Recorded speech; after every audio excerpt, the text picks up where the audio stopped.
नमस्कार, चंद्रकांत भाई भट्ट अमेरिका से।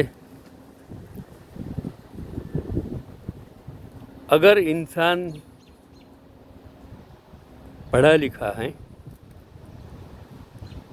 अगर उसको इंटरेस्ट है, तो इतिहास पढ़ना चाहिए, ज्योग्राफी पढ़नी चाहिए और विज्ञान पढ़ना चाहिए। मेरे हिसाब से सभी सब्जेक्ट में अगर पढ़ेंगे तो जो ज्ञान होगा और ज्ञान की अगर इम्प्लीमेंटेशन करेंगे। मैंने आर्ट्स किया, इकोनॉमिक्स, लॉजिक्स, सिविक्स सब कुछ पढ़ाया। ग्रेजुएशन साइंस में किया, लेकिन फिर भी फिजिक्स, बायोलॉजी, केमिस्ट्री सभी सब्जेक्ट आज भी मैं जानता हूँ। 78 साल की उम्र में भी इकोनॉमिक्स भी जानता हूँ, लॉजिक्स, साइकोलॉजी, सोशियोलॉजी ये भी मैंने पढ़ा, वर्ल्ड रिलीजन मैंने पढ़ा, सभी धर्म के बारे में मैंने पढ़ा, लॉ भी किया और टीचिंग करने के बावजूद, समझो 25 साल टीचिंग करने के बावजूद भी मैंने बीएड किया, सिर्फ समझने के लिए कि बीएड क्या है। मुझे कोई नुकसान नहीं है, मेरी डिग्री कहीं भी मुझे कहीं काम नहीं आई। टेक्सटाइल में मेरी डिग्री से कोई संबंध नहीं था।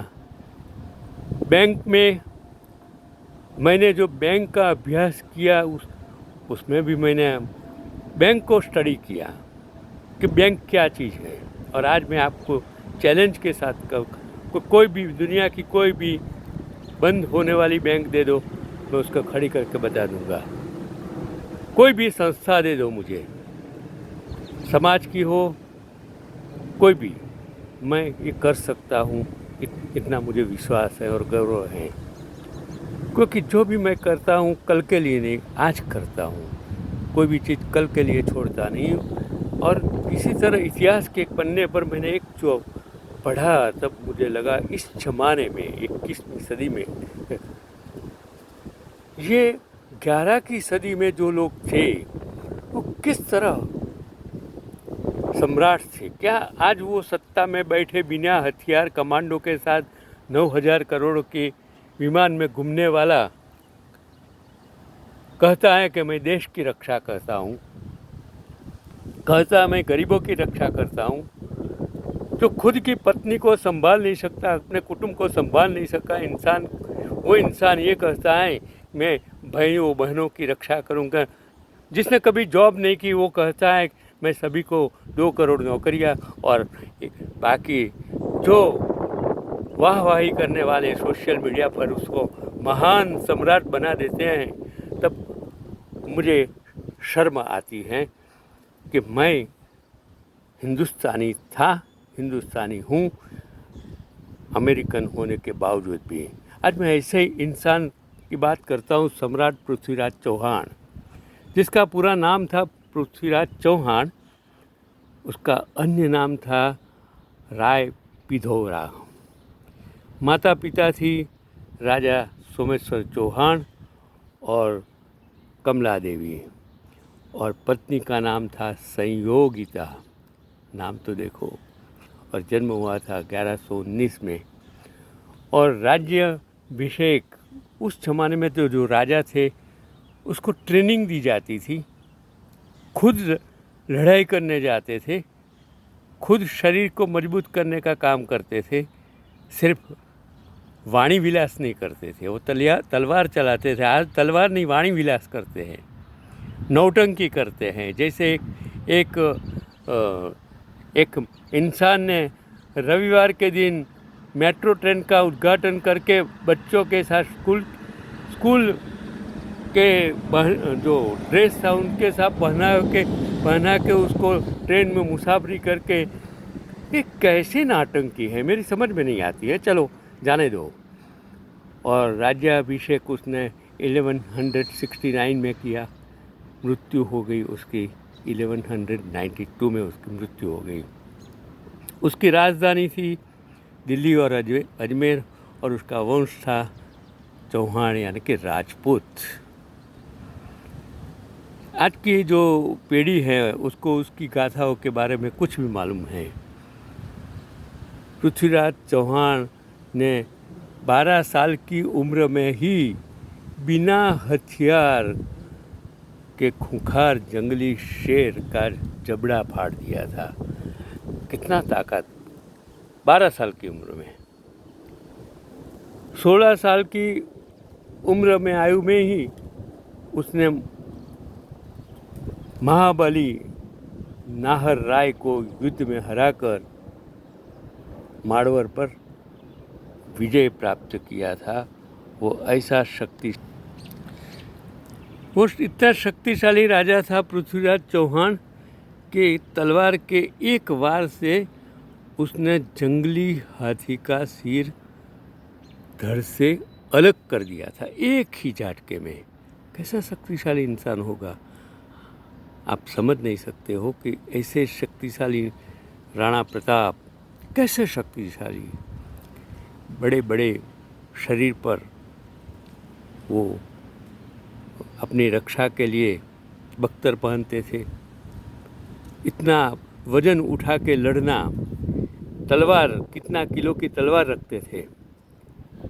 जो महान सम्राट पृथ्वीराज चौहान की तलवार का वजन 84 किलोग्राम था। कितनी वजनदार तलवार आप उठा नहीं सकते, और उसे एक हाथ से वो चलाता था। और सुनने में आपका विश्वास नहीं हुआ कि किंतु ये सत्य है कि 84 किलोग्राम की ये तलवार से युद्ध करता था। सम्राट पृथ्वीराज पशु पक्षियों के साथ बातें करने की कला जानता था। राजा और पशु पक्षी के साथ बात करना और उसकी कला जानना, क्या बात है। महान सम्राट पूर्ण रूप में मर्द थे, अर्थात उनकी छाती पर स्तन नहीं थे। छाती पर स्तन नहीं थे। आप कहने का मतलब आप समझ गए होंगे कि कितना मजबूत शक्तिशाली महाराजा राजा था। जो पृथ्वीराज चौहान 1166 में अजमेर की गद्दी पर बैठे और 3 वर्ष के बाद यानी 1169 में दिल्ली के सिंहासन पर बैठकर पूरे हिंदुस्तान पर राज किया। सिर्फ 3 साल में, सिर्फ 3 साल में। क्या आप सोच सकते हो कि 3 साल में ये पूरा हिंदुस्तान पर राज करने वाला वो राजा बन गया। सम्राट पृथ्वीराज चौहान की 13 पत्नियां थी। उसमें संयोगिता सबसे प्रसिद्ध थी। आज भी इतिहास में उसका नाम अंकित है, संयोगिता का। और ये राजा भी कैसा था कि पृथ्वीराज चौहान ने मोहम्मद गोरी को 16 बार युद्ध में हराया था और 16 बार उसको जीवन दान दिया था। अगर उसकी बजाय कोई और राजा होता, जैसे आज सत्ता में बैठे लोग अपने जिनको इन्होंने सत्ता में बिठाया, आज उसका ही कत्ल करके उसको वृद्धाश्रम में भेज दिया है। बाकी ये राजा था, उसने तो मोहम्मद गोरी जिसको हराया उसको 16 बार जीवन दान दिया था और 16 बार कुरान की कसम खिलवाई थी। जीवन दान भी दिया और कसम भी खिलाई थी। गोरी ने 17वीं बार में चौहान को धोखे से बंदे बनाकर अपने देश में जाकर चौहान की दोनों आंखें फोड़ दी थी। और उनके बाद भी राज दरबार में पृथ्वीराज चौहान ने अपना जो मतलब देशदास नहीं दौड़ी थी। वो ऐसा एक इंसान था जिसके बारे में मैं आज बात करता हूँ। क्या पृथ्वीराज चौहान जैसा कोई राजा इस पृथ्वी पर पैदा होगा, ये आपको सोचने की बात है। आजकल तो जो लोग सिर्फ बातें करते हैं, सिर्फ अपनी प्रसिद्धि के लिए काम करते हैं, न तो उसको प्रजा की परेशानियों की, मुश्किलों की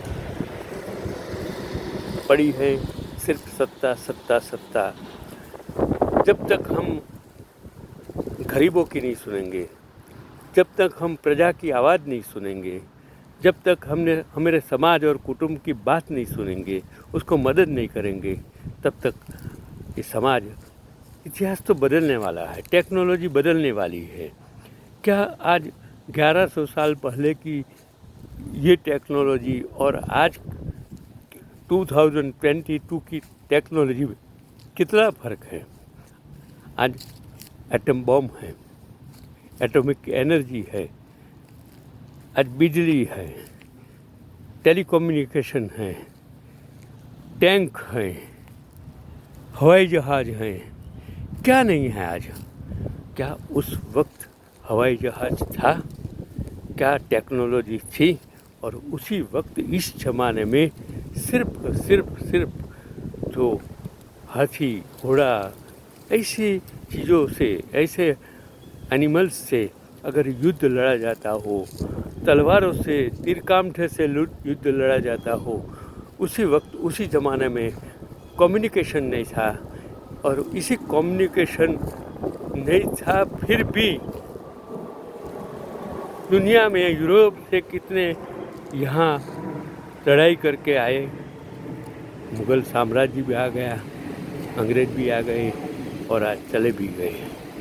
तो समझ लेना, तुमको भी जाना है। आज तुम हो, कल हो ना हो, याद रखना तुमको जाना निश्चित है। तो गलत मत कीजिए, गलत मत बोलिए, गलत मत सुनिए। अंध बनकर सिर्फ लोगों की भक्ति मत कीजिए, क्योंकि इनसे तो आप किसी को अन्याय कर रहे हैं, वो समझने की आज आती ज़रूर है। वक्त बदल गया है। अगर हम वक्त के साथ नहीं बदलेंगे तो हमारी ज़िंदगी का कोई मतलब ही नहीं है। इतिहास को मत बदलो, इतिहास ही है। आज जो लोग सत्ता में आए हैं वो इतिहास को बदलने की कोशिश करते हैं, इतिहास को भूस कर अपना नाम लिखने की कोशिश करते हैं। लेकिन याद करना, एक दिन ऐसा भी वक्त आएगा आपका भी नाम इतिहास में से चला जाएगा। कोई आपको याद नहीं करेगा, याद करेगा सिर्फ आपके कार्य जो अच्छा किया होगा। तो बाकी आपका भी नाम हिटलर की लिस्ट में आ जाएगा, आपका नाम नथुराम गोडसे के लिस्ट में आ जाएगा, आपका नाम इनसे आगे कसाब के नाम पर आ जाएगा, कसाब हो जाएगा। याद रखना, कसाब का काम मत कीजिए। सत्ता मिली है, बहुमत मिली है, या तो पक्ष हो, या तो देश हो, या तो समाज हो, या तो संस्था हो, उसको आबाद करने का काम करो, तोड़ने का काम मत करो। यही पैगाम है मेरा।